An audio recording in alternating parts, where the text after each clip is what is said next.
আসসালামু আলাইকুম, সবাই ভালো আছেন? তো আজকে রান্না করব হচ্ছে যে পাট শাক দিয়ে কাঁঠালের বিচি দিয়ে। তো এখানে আমি হচ্ছে যে পেঁয়াজগুলো থেতলে নিয়েছি, রসুন কারেন্ট নেই যার কারণে ব্লেন্ডার করতে পারিনি। এখানে কাঁঠালের বিচিগুলো আর এখানে হচ্ছে যে পাট শাক।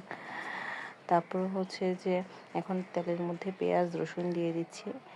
কাঁচামরিচ বাটা দিয়ে রান্না করতাম, কিন্তু কারেন্ট না থাকার কারণে আর কাঁচামরিচটা দিইনি। এখানে আমি একটু সামান্য গুঁড়ো মরিচ আর একটু হলুদ দিয়েছি 1 চামচ।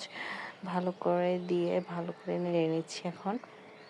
আপনারা এই জিনিসটা কারা কারা খান অবশ্যই জানাবেন। কাঁঠালের বিচি দিয়ে পাট শাক। এখানে মসুরির ডাল ভিজিয়েছি, মসুরির ডাল দিয়ে দেব। কাঁঠালের বিচিটা ভালো করে সিদ্ধ হলে মসুরির ডালটা দিয়ে দিব। তো এই যে দেখুন মসুরির ডাল দিয়ে দিয়েছি, আর এত মজা হয়েছে মনে হয় যে অনেকগুলা ভাত খেয়েছি। তো এই যে দেখুন এখানে আমি একটু গরম পানি সিদ্ধ করেছি, কারণ কাঁঠালের বিচি না হলে ঠান্ডা পানি দিলে কাঁঠালের বিচিগুলো শক্ত শক্ত থাকবে।